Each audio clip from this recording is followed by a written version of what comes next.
ಓಹೋ ಫ್ರೆಂಡ್ಸ್, ಮತ್ತೊಮ್ಮೆ ನಿಮ್ಮೆಲ್ಲರಿಗೂ ನಮ್ಮ ಟೆಕ್ ಪ್ಲಸ್ ಎಐನ 10ನೇ ಎಪಿಸೋಡ್ಗೆ ಎಲ್ಲರಿಗೂ ಸ್ವಾಗತ ಸುಸ್ವಾಗತ. ಇವತ್ತು ಕೂಡ ಪ್ರತಿ ಬಾರದಂತೆ ಕೆಲವೊಂದು ಇಂಟ್ರೆಸ್ಟಿಂಗ್ ಮತ್ತು ಸ್ಪೆಷಲ್ ಎಐ ನ್ಯೂಸ್ಗಳನ್ನ ತಗೊಂಡ್ಬಂದಿದ್ದೀನಿ. ಸೊ ಲಿಸ್ಟಲ್ಲಿ ಮೊದಲನೇ ನ್ಯೂಸ್ ಬರ್ತಾ ಇದೆ.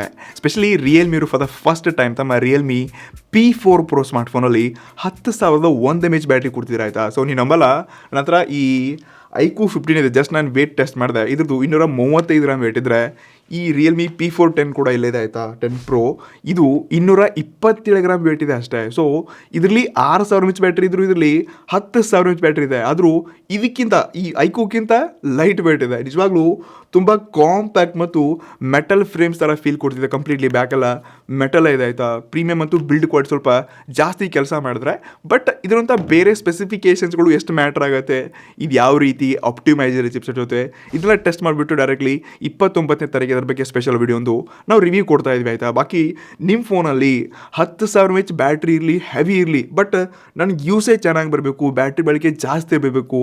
ಸೊ ಈ ರೀತಿ ಫೋನ್ ಹುಡ್ತಿದ್ರೆ ನಿಮ್ಮ ಫೋನಲ್ಲಿ ನಿಜವಾಗ್ಲೂ 10,000 mAh ಬ್ಯಾಟ್ರಿ ಅವಶ್ಯಕತೆ ಇದೆಯಾ? ಡೆಫಿನೆಟ್ಲಿ ಕೆಳಗಡೆ ಕಮೆಂಟ್ ಮಾಡಿ. ಇಷ್ಟಲ್ಲಿ ನೆಕ್ಸ್ಟ್ ನ್ಯೂಸ್ ಬರ್ತಾ ಇದೆ. ಎಸ್ಪೆಷಲಿ ವಿವೋನವರು ನಾವು ಇದೇ 20ನೇ ತಾರೀಕಿಗೆ ನಮ್ದೊಂದು ಕಾಂಪ್ಯಾಕ್ಟ್ ವಿವೋ X200T ಫೋನ ಲಾಂಚ್ ಮಾಡ್ತಿದ್ವಿ ಅಂತ ಹೇಳ್ತಿದ್ದಾರೆ. ಲೀಕ್ಸ್ ಪ್ರಕಾರ ಇದು Dimensity 9400 ಪ್ಲಸ್ ಚಿಪ್ಸೆಟ್ಟು, 50 ಮೆಗಾ ಪಿಕ್ಸೆಲ್ನ Zeiss ಟ್ರಿಪಲ್ ಕ್ಯಾಮ್ ಸೆಟಪ್ ಮತ್ತು 6,000 mAh ಬ್ಯಾಟ್ರಿಯೊಂದಿಗೆ ಇದು ಕಾಂಪ್ಯಾಕ್ಟ್ ಮತ್ತು ಪ್ರೀಮಿಯಂ ಮಿಡ್ ರೇಂಜ್ ಫೋನ್ ಆಗಲಿದೆ. ಹೀಗಾಗಿ 55-60 ಸಾವಿರ ರೂಪಾಯಿಗೆ ಇದು ಭಾರತದಲ್ಲಿ ಹತ್ತಿರ ಲಾಂಚ್ ಆಗ್ಬೋದು. ನೋಡೋಣ, ಐಫೋನ್ ಇನ್ನೂ ಕಳಿಸ್ಕೊಟ್ಟಿಲ್ಲ. ಬಂತಪ್ಪ ಅಂದರೆ ಡೆಫಿನೆಟ್ಲಿ ಲಾಂಚ್ ಅನ್ಬಾಕ್ಸಿಂಗ್ ಸಿಗುತ್ತೆ, ಅಂದರೆ ಪರ್ಚೇಸ್ ಮಾಡೋ ಅನ್ಬಾಕ್ಸ್ ಮಾಡೋಣ.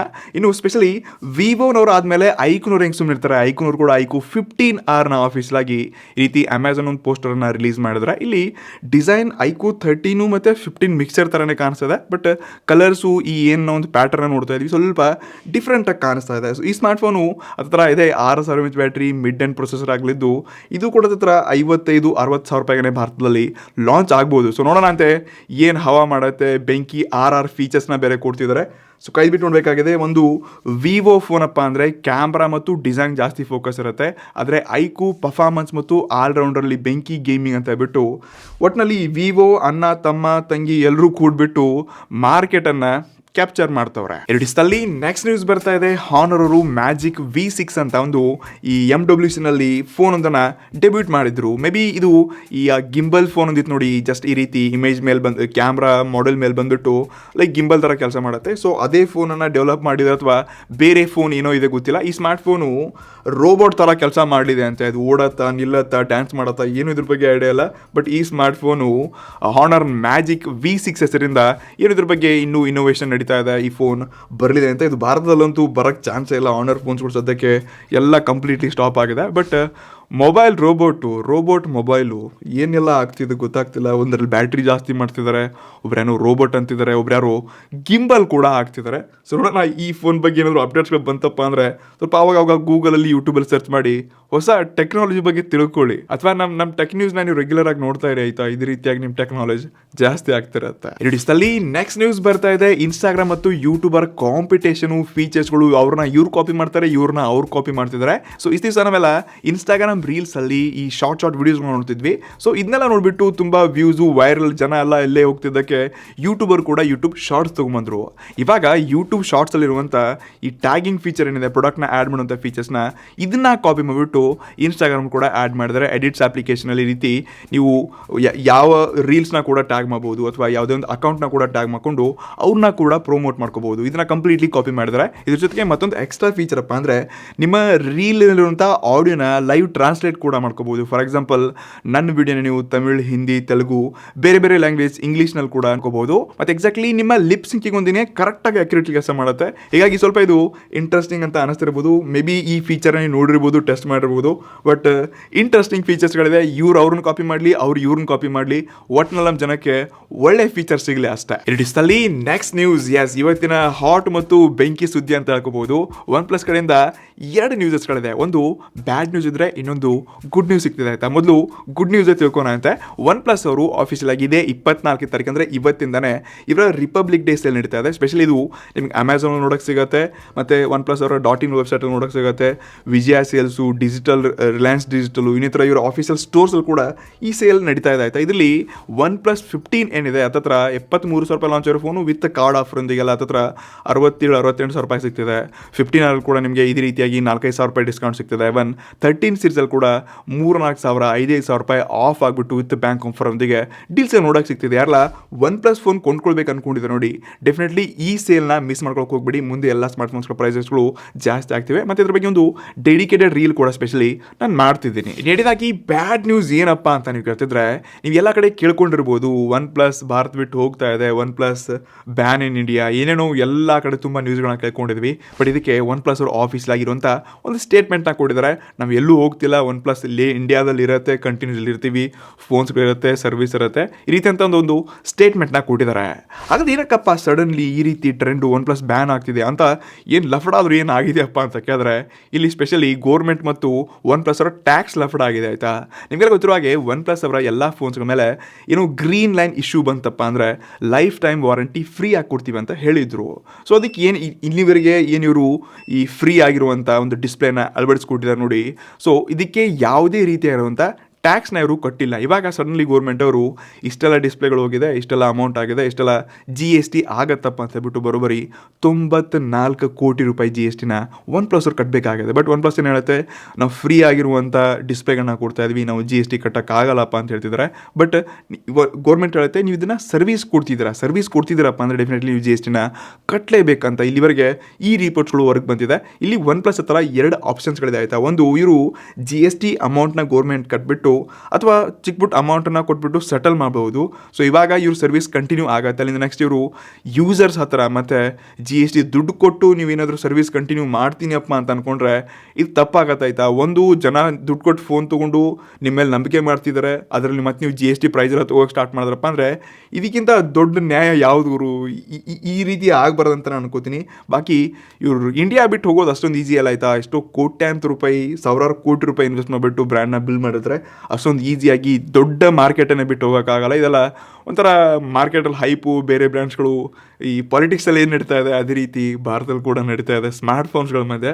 ಗೊತ್ತಿಲ್ಲ ಏನಾಗುತ್ತೆ ಸದ್ಯಕ್ಕೆ ಮುಂದೆ. ಬಟ್ ನಿಮ್ಮ ಒಪಿನಿಯನ್ ಕಮೆಂಟ್ ಮಾಡಿ. ಗೋರ್ಮೆಂಟ್ ಟ್ಯಾಕ್ಸ್ ಇದ್ರ ಬಗ್ಗೆ ತೊಗೊಳ್ಬೇಕಾ ಅಥವಾ ಫ್ರೀ ಸರ್ವಿಸ್ ಕೊಡ್ತಿದೆ ಬಿಟ್ಬಿಡ್ಬೇಕು ಜನಕ್ಕೆ, ಇದರಿಂದ ಏನೋ ಆಫರ್ ಸಿಗ್ತಿದೆ ಅಲ್ವಾ? ನಿಮ್ಮ ಒಪಿನಿಯನ್ ಡೆಫಿನೆಟ್ಲಿ ಆಗಡೆ ಕಮೆಂಟ್ ಮಾಡಿ. ಸೊ ಇವಷ್ಟು ನಮ್ಮ ಮೇನ್ ಟೆಕ್ ನ್ಯೂಸ್ ಆಗಿದ್ರೆ, ಇನ್ನು AI ಜಗತ್ತಲ್ಲೆಲ್ಲ ಏನು ಆಗ್ತಿದೆಯಪ್ಪ ಅಂತ ಕೇಳಿದ್ರೆ, ಮೊದಲಾಗಿ Google VO3 ಏನಿದೆ ಇದು ಆಫೀಸ್ಲಾಗಿ ಇವಾಗ ಗೂಗಲ್ ಫೋಟೋದಲ್ಲಿ ಕೂಡ ಇಂಟಿಗ್ರೇಟ್ ಆಗಿದೆ. ಫಾರ್ ಎಕ್ಸಾಂಪಲ್, ನೀವು ಇಲ್ಲಿ ಈ ರೀತಿ ಒಂದು ಫೋಟೋ ಹಾಕಿದ್ರೆ ನಿಮ್ಮ ಹಳೆ ಯಾವುದೋ ಒಂದು ಗೂಗಲ್ ಫೋಟೋಸ್ನ ಆ್ಯಡ್ ಮಾಡಿಕೊಂಡು ಇಲ್ಲಿ ನೀವು ಇನ್ಸ್ಟೆಂಟ್ಲಿ ಈ ರೀತಿ ಇರುವಂಥ 8-9 ಸೆಕೆಂಡ್ನ ವಿಡಿಯೋ ರೆಡಿ ಮಾಡ್ಕೋಬೋದು. ಅಂದರೆ ಒಂಥರ ನಿಮ್ಮ ಹಳೆಯ ಮೆಮೊರಿನ ಲೈವ್ ಆಗಿ ಇದ್ನಪ್ಪ ಅಂತ ಹೇಳ್ಬಿಟ್ಟು ಮೆಮೊರಿಗಳನ್ನ ತಾಜಾ ಮಾಡ್ಕೋದಾಯ್ತಾ. ಇಂಥ ಒಂದು ಫೀಚರ್ನ ಕೊಟ್ಟಿದ್ದಾರೆ. ಎಸ್ಪೆಷಲಿ ಫ್ಲೋನಲ್ಲಿ ಕೂಡ ಇದ್ರ ಬಗ್ಗೆ ಅಪ್ಡೇಟ್ ಬಂದಿದೆ. ಸೊ ನೋಡಿ ಒಂದ್ಸರ್ತಿ ಈ ಫೀಚರ್ನ ಚೆಕ್ ಮಾಡಿ, ನಿಜವಾಗ್ಲೂ ಇಂಟ್ರೆಸ್ಟಿಂಗ್ ಇದೆ. ಮತ್ತು ಗೂಗಲ್ ಫೋಟೋಸ್ ಇನ್ನೂ ಈ ಆ್ಯಪ್ ಏನಿದೆ ಪ್ರತಿಯೊಂದನ್ನು ಅಪ್ಗ್ರೇಡ್ ಮಾಡ್ತಿದ್ದಾರೆ. ಇಲ್ಲಿ ಮೊದಲು ಜೆಮಿನಾನ ಆ್ಯಡ್ ಮಾಡಿದ್ರು, ಇವಾಗ VO3ನ ಆ್ಯಡ್ ಮಾಡ್ತಿದ್ದಾರೆ. ಏನೇ ಹೊಸ ಫೀಚರ್ಸ್ಗಳು ಬಂದರೂ Google photos next level upgrade ಆಗ್ತಿದೆ. ಬಿಕಾಸ್ ಗೂಗಲ್ ಫೋಟೋಸ್ ಪ್ರತಿಯೊಬ್ಬ ಆ್ಯಂಡ್ರಾಯ್ಡ್ ಫೋನಲ್ಲಿ ಇರುತ್ತೆ, ಜನ ಇದನ್ನು ಯೂಸ್ ಮಾಡ್ತಿದ್ದಾರೆ. ಸೊ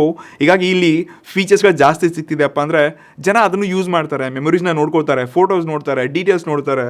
ಸೊ ಇದೇ ರೀತಿಯಾಗಿ ಗೂಗಲ್ ಅಪ್ಲಿಕೇಶನ್ಸ್ಗಳಲ್ಲಿ ಎಲ್ಲ ತಮ್ಮ AI ಫೀಚರ್ಸ್ನ ಗೂಗಲ್ನವರು ಆ್ಯಡ್ ಮಾಡ್ತಾನೆ ಹೋಗ್ತಿದ್ದಾರೆ. ಆದರೆ ನಮ್ಮ ನೆಕ್ಸ್ಟ್ ನ್ಯೂಸಲ್ಲಿ ಈ ಗೂಗಲ್ಗೆ ಹೆವಿ ಟಕ್ಕರ್ ಕೊಡೋಕ್ಕೆ ಚೈನಾನವರ ವೇವರ್ 1.0 ಅಂತ ಒಂದು ಹೊಸ ಈ video generation tool heavy compete ಮಾಡ್ತಿದೆ ಆಯಿತಾ. ಸ್ಪೆಷಲಿ VO3ನಲ್ಲಿ ನೀವು ವಿಡಿಯೋ ಎಲ್ಲ ಜನರೇಟ್ ಮಾಡಬೇಕಪ್ಪ ಅಂದರೆ ನೀವು ದುಡ್ಡು ಕೊಡಬೇಕು ಅಥವಾ ನಿಮಗೆ ಈ ಸಬ್ಸ್ಕ್ರಿಪ್ಷನ್ ಎಲ್ಲ ತೊಗೋಬೇಕಾಗತ್ತೆ. ಆದರೆ ಈ ಚೈನಾದ AI ಟೂಲ್ ಏನಿದೆ ಇದು ಕಂಪ್ಲೀಟ್ಲಿ ಅನ್ಲಿಮಿಟೆಡ್ ಫ್ರೀ ಇದೆ. ನೀವು ಇಲ್ಲಿ ಎಷ್ಟು ಬೇಕಾದಷ್ಟು ವಿಡಿಯೋಗಳನ್ನ ಜನರೇಟ್ ಮಾಡ್ಕೋಬೋದು. ಸೊ ಇಲ್ಲಿ ಚೈನಾ ಏನು ಮಾಡ್ತಿದೆಯಪ್ಪ ಅಂದರೆ ದೊಡ್ಡ ಡೇಟಾನ ಕಲೆಕ್ಟ್ ಮಾಡೋ ಸಲುವಾಗಿ ಕಂಪ್ಲೀಟ್ಲಿ ಸ್ಟಾರ್ಟಿಂಗ್ ನಾವು ಜಿಯೋನಲ್ಲಿ ಯಾವ ರೀತಿ ಫ್ರೀ ಎಡಿಕ್ಷನ್ ಡೇಟಾ ಎಲ್ಲ ಯೂಸ್ ಮಾಡ್ತೀವಿ, ಇವಾಗ ನಮ್ಗೆ ದಿನಾಲು 1-1.5 GB ಇಲ್ಲದೆ ನಡೆಯಲ್ಲ ನೋಡಿ. ಸೇಮ್ ಅದೇ ರೀತಿಯಾಗಿ ಮುಂದಿನ ದಿನದಲ್ಲಿ ಇಲ್ಲಿ ಕೂಡ ಆಗಲಿದೆ. ಜೊತೆಗೆ ವರ್ಲ್ಡ್ನ ಎಲ್ಲ ಡೇಟಾ ಅವ್ರಿಗೆ ಫ್ರೀ ಆಗಿ ಸಿಗ್ತಿದೆ ಅಂದರೆ ಜನ ಯೂಸ್ ಮಾಡ್ತಾರೆ, ಎಲ್ಲ ಡೇಟಾ ಅವ್ರ ಹತ್ರ ಸಿಗುತ್ತೆ. ನೆಕ್ಸ್ಟ್ ಇವರು ಮುಂದಿನ ಜಗತ್ತನ್ನೇ ಆಳಕ್ಕೆ ಇಂಥ ಒಂದು ಸ್ಟ್ರಾಟಜಿನ ಯೂಸ್ ಮಾಡ್ತಿದ್ದಾರೆ. ಬಾಕಿ ಇದು VO3ಗಿಂತ ತುಂಬ ಕ್ವಾಲಿಟಿ ಮತ್ತು ಫಾಸ್ಟ್ ಆಗಿ ಇಲ್ಲಿ ಪ್ರೀಮಿಯಂ ಎಕ್ಸ್ಪೀರಿಯನ್ಸ್ ಕೊಡೋದ್ರ ಜೊತೆಗೆ ಇಲ್ಲಿ ಒಳ್ಳೆ ಕ್ವಾಲಿಟಿ ಔಟ್ಪುಟ್ ಹೊರಗೆ ಸಿಗ್ತಾ ಇದೆ. ಇದೇ ತುಂಬ ಮ್ಯಾಟ್ರ್ ಆಗುತ್ತೆ. ಮತ್ತು VO3ಗಿಂತ ತುಂಬ ರಿಯಲಿಸ್ಟಿಕ್ ಆಗಿರುವಂಥ ವಿಡಿಯೋಗಳನ್ನ ಡೆವಲಪ್ ಮಾಡೋದ್ರ ಜೊತೆಗೆ ಇದು ಲಿಪ್ ಸಿಂಕಿಂಗ್ನ ಕೂಡ ಅಕ್ಯುರೇಟ್ ಮಾಡುತ್ತೆ. ಸೊ ನೀವು ಒಂದ್ಸರ್ತಿ ಚೆಕ್ ಮಾಡಿ, ಇವ್ರ ಆಫೀಷಿಯಲ್ ವೆಬ್ಸೈಟ್ ಡೀಟೇಲ್ಸ್ಗಳು ನಿಮಗೆ ಡಿಸ್ಕ್ರಿಪ್ಷನ್ ಕೊಟ್ಟಿರ್ತೀನಿ. ಒಟ್ಟಿನಲ್ಲಿ AI ಯುದ್ಧಗಳು ಆಗೋದಷ್ಟೇ ಬಾಕಿ ಉಳಿದಿದೆ ಆಯ್ತಾ. ಏನು ನಡೀತಾ ಇದೆ ಇಲ್ಲಿ, ಒಂಥರ ಯುದ್ಧ ಸ್ಟಾರ್ಟ್ ಆಗಿದೆ ಬಿಡಿ ಆಲ್ರೆಡಿ. ಎರಡಿಸ್ತಲ್ಲಿ ನೆಕ್ಸ್ಟ್ ನ್ಯೂಸ್ ಬರ್ತಾ ಇದೆ. ಈ ಹಗ್ಗಿಂಗ್ ಫೇಸ್ ಅನ್ನುವಂಥ ವೆಬ್ಸೈಟಲ್ಲಿ ಈ ಸೈಡ್ ವ್ಯೂ ಅಂತ ಏನು ಫೀಚರ್ ಇದೆ, ಇದು ತುಂಬ ಟ್ರೆಂಡಿಂಗಲ್ಲಿದೆ ಆಯ್ತಾ. ಫಾರ್ ಎಕ್ಸಾಂಪಲ್ ನಾನು ಟಾಕ್ಸಿಕ್ ಮೂವಿಯವರ ಅಂತ ಒಂದು ಅವರ ಫೋಟೋ ಹಾಕಿದ್ದೀನಿ ಇಲ್ಲಿ. ಸೊ ಇದು ಸೈಡ್ ವ್ಯೂ ಇಂದ ಅಥವಾ ಫ್ರಂಟಿಂದ ನಿಮಗೆ ಈ ರೀತಿ ಫೋಟೋ ಕಾಣಿಸುತ್ತೆ. ಬಟ್ ಇದನ್ನೇ ನಾನು ಟಿಲ್ಟ್ ಮಾಡಿ ಲೈಕ್ ಲೆಫ್ಟ್ ಸೈಡಿಂದ, ರೈಟ್ ಸೈಡಿಂದ, ಬ್ಯಾಕ್ ಸೈಡಿಂದ ಯಾವ ರೀತಿ ಕಾಣಿಸ್ತಿದೆ ಅಂತ ಇಮೇಜ್ ನೋಡ್ಕೋಬಹುದು. ಸೇಮ್ ಎಕ್ಸಾಕ್ಟ್ಲಿ ಏನಿದೆ ಇದನ್ನ ಅಂಡರ್ಸ್ಟ್ಯಾಂಡ್ ಮಾಡ್ಕೊಂಡು ತಿಳಿಸ್ಕೊಡುತ್ತೆ. ಸೊ ಇಲ್ಲಿ ಜಸ್ಟ್ ನಿಮ್ಮ ಯಾವುದೇ ಫೋಟೋನ ಹಾಕ್ಬಿಟ್ಟು ಮುಂದಿನ ವ್ಯೂ ಹೆಂಗಿದೆಯಪ್ಪ ಅಂತ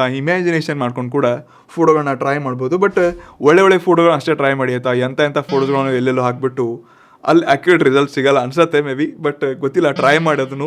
ನನಗಂತೂ ಇದು ತುಂಬ ಇಂಟ್ರೆಸ್ಟಿಂಗ್ ಅಂತ ಅನಿಸ್ತು, ಮತ್ತು ಅಷ್ಟೇ ಟ್ರೆಂಡಿಂಗಲ್ಲಿ ಕೂಡ ಇದೆ ಇದು ಸದ್ಯಕ್ಕೆ. ಇಡಿಸ್ತಲ್ಲಿ ನೆಕ್ಸ್ಟ್ ನ್ಯೂಸ್, ಇವತ್ತಿನ ನಮ್ಮ AI ನ್ಯೂಸಲ್ಲಿರುವಂಥ ಬೆಂಕಿ ಟಾಪಿಕ್ ಅಂತ ಕರಿಬೋದು. ಗೂಗಲ್ ಅವರು ಆಫೀಸಲಾಗಿ AI ಎಡ್ಜ್ ಗ್ಯಾಲರಿ ಅಂತ ಒಂದು ಹೊಸ ಅಪ್ಲಿಕೇಶನ್ ಬಿಡಿದ್ರೆ.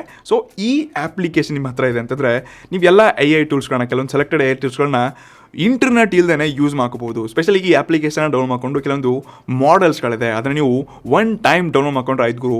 ವಿತೌಟ್ ಇಂಟರ್ನೆಟ್ ನೀವು ಫ್ಲೈಟಲ್ಲಿರಿ, ಎಲ್ಲೇ ಇರಿ, ಇಂಟರ್ನೆಟ್ ಅಥವಾ ರೇಂಜ್ ಇರಲ್ದಿರುವಂಥ ಯಾವುದೇ ಜಾಗದಿದ್ದರೂ ಕೂಡ ನೀವಿಲ್ಲಿ ಲೈವ್ ಆಗಿ ನಿಮ್ಮ ವಾಯ್ಸ್ನ ಕೊಟ್ಟು ಟ್ರಾನ್ಸ್ಲೇಟ್ ಮಾಡ್ಕೋಬೋದು. ನೀವು ಬೇರೆ ಡೀಟೇಲ್ಸ್ಗಳನ್ನ ಕೇಳ್ಕೋಬೋದು. ಎವನ್ ಫೋಟೋಸ್ಗಳು ಕೂಡ ಅಪ್ಲೋಡ್ ಮಾಡಿಬಿಟ್ಟು ಅಲ್ಲಿರುವಂಥ ಕ್ವಶನ್ಸ್ ಕೇಳ್ಬೋದು. ಇದು ಎಲ್ಲ ಇನ್ಸ್ಟೆಂಟ್ಲಿ ಆನ್ಸರ್ ಕೊಡುತ್ತೆ. ಸೊ ನಾವು ಇಂಟರ್ನೆಟ್ ಇಲ್ಲದೇ ಇವಾಗ ಸ್ಟಾರ್ಟ್ ಆಗಿದೆ ಗುರು AI ಜಗತ್ತು. ಈಗಲೇ ಇಂಥದ್ದನ್ನ ನೋಡ್ತಿದ್ದೀವಪ್ಪ ಅಂದರೆ ಇನ್ನೂ ಇಂಟರ್ನೆಟ್ ಇಲ್ಲದೆ ಮುಂದೆಲ್ಲ ಏನಾಗ್ಬೋದು, ನಾವೇನು ಇಮ್ಯಾಜಿನ್ ಮಾಡೋಕ್ಕೆ ಆಗ್ತಿಲ್ಲ ನೋಡಿ, ಅದು ಕೂಡ ಇಂಪಾಸಿಬಲ್ ಅಲ್ಲ, ಆರಾಮಾಗಿ ಆಗತ್ತಪ್ಪ ಅಂತ ಇದೊಂದು ಬೆಸ್ಟ್ ಎಕ್ಸಾಂಪಲ್ ಅಂತ ಹೇಳ್ಕೋಬೋದು.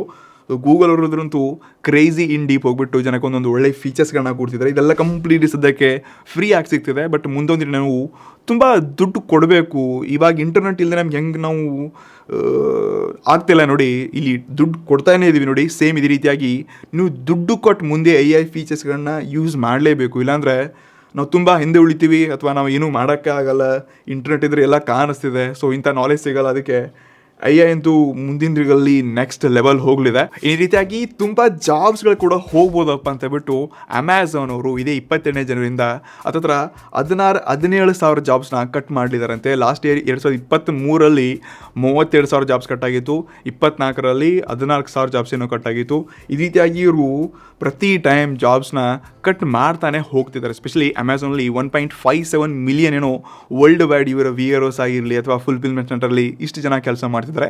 ಇದರಲ್ಲಿ ಮೇನ್ಲಿ ಏನು ರಿಸರ್ಚರ್ ಇದ್ದಾರೆ, ಮತ್ತು ಈ ವೆಬ್ ಡೆವಲಪರ್ಸ್ ಆಗಿರಲಿ ಅಥವಾ ಪ್ರೈಮ್ ವಿಡಿಯೋ ನೋಡೋರು, ರಿಸರ್ಚರ್ಸು, ಇವರನ್ನೇ ಇವರು ಮೇನ್ಲಿ ಫೈರ್ ಮಾಡ್ತಿದ್ದಾರಂತೆ. ಸೊ ನಾರ್ಮಲ್ ಬಾಕ್ಸ್ ಎತ್ತಕ್ಕೆ ಇಡೋಕ್ಕೆ ಇವತ್ತೆಲ್ಲ ನಾಳೆ ರೋಬೋಟ್ ಬರುತ್ತೆ, VRS ಅವರು ಕೂಡ ಕೆಲಸ ಕಳ್ಕೊಳ್ತಾರೆ. ಸೊ ಈ ರೀತಿಯಾಗಿ ಜಾಬ್ಸ್ಗಳು ಎಲ್ಲ ಕಡೆ ತುಂಬ ಕಟ್ ಆಫ್ ಆಗ್ತಿದೆ. ಎವನ್ ನಾನು ಮೊನ್ನೆ ನ್ಯೂಸ್ ನೋಡಬೇಕಾದ್ರೆ ಇನ್ಫೋಸಿಸ್ ಅವರು ಕೂಡ ಜಸ್ಟ್ 17 ಜನರನ್ನ ಹೈಯರ್ ಮಾಡಿದ್ದಾರೆ ಅಂತ. ಅಂದರೆ ಬಿಟ್ಟೋಗೋರನ್ನ ಬಿಟ್ಟು ಹೊಸದಾಗಿ ಹೈಯರ್ ಮಾಡ್ಕೊಂಡವ್ರನ್ನ ಎರಡನ್ನ ಈಕ್ವಲಿ ಕ್ಯಾಲ್ಕುಲೇಟ್ ಮಾಡಿದಾಗ 17 ಜನ ಕ್ವಾರ್ಟರ್ಲಿ ಮಾಡಿದ್ದಾರೆ. ಒಂದು ಟೈಮಲ್ಲಿ ಎಷ್ಟೋ ಸಾವಿರಾರು ಜನ ಕೆಲಸ ಹುಡುಕ್ತಾ ಎಂಟ್ರಿ ತೊಗೊಳ್ತಿದ್ರು. ಇವಾಗ 17 ಜನಪ್ಪ ಅಂದರೆ ನಂಬಕ್ಕಾಗ್ತಿಲ್ಲ. ದೊಡ್ಡ ಕಂಪ್ನಿಗಳು ಈ ರೀತಿ ಮಾಡ್ತಿದೆ ಅಂದರೆ ಚಿಕ್ಕ ಕಂಪ್ನಿಗಳು ಯಾವ ರೀತಿ ಕೆಲಸ ಮಾಡ್ತಿರ್ಬೋದು, ಜಾಬ್ಸ್ ಎಷ್ಟು ಜನ ಹುಡುಕ್ತಿರ್ಬೋದು, ಎಷ್ಟು ಜಾಬ್ಸ್ ಇಲ್ಲದೆ ಇರೋರು ಕೂಡ ಇರ್ಬೋದು.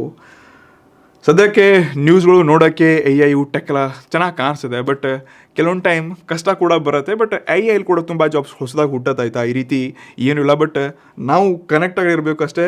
ಮತ್ತು AI ಜಗತ್ತಲ್ಲಿ ಏನು ನಡೀತಾ ಇದೆ ಇದನ್ನ ನಾವು ಅಪ್ ಟು ಡೇಟ್ ಇರಬೇಕಷ್ಟೇ. ಹಾಗಾದರೆ ಇವತ್ತಿನ ನಮ್ಮ ಟೆಕ್ ಪ್ಲಸ್ AI ನ್ಯೂಸಲ್ಲಿ ನಿಮ್ಗೆ ಯಾವುದು ತುಂಬ ಇಂಟ್ರೆಸ್ಟಿಂಗ್ ನ್ಯೂಸ್ ಅಂತ ಅನಿಸ್ತು, ಮತ್ತು ನಾನು ಕೇಳುವಂಥ 10,000 ಮ್ಯಾಚ್ ಬ್ಯಾಟ್ರಿ ಪಿಕ್ ಅಂತ ಡೆಫಿನೆಟ್ಲಿ ಕೆಳಗಡೆ ಕಮೆಂಟ್ ಮಿಸ್ ಮಾಡೋಕ್ಕೆ ಮರಿಬೇಡಿ ಆಯಿತಾ. ಸಿಗೋಂತೆ ಇನ್ನಷ್ಟು ಆನೆಸ್ಟ್ ಇನ್ ಡೆಪ್ತ್ ಮತ್ತು ಈ ರೀತಿಯಾಗಿ ಟೆಕ್ ಅಪ್ಡೇಟ್ಸ್ ಮತ್ತು ನಿಮ್ಮ ಟೆಕ್ ನಾಲೆಜ್ ಜಾಸ್ತಿ ಮಾಡೋದ್ರೊಂದಿಗೆ. ಅಲ್ಲಿ ಒಟ್ಟಿಗೆ ನೆಕ್ಸ್ಟ್ ಒನ್. ನಮಸ್ಕಾರ.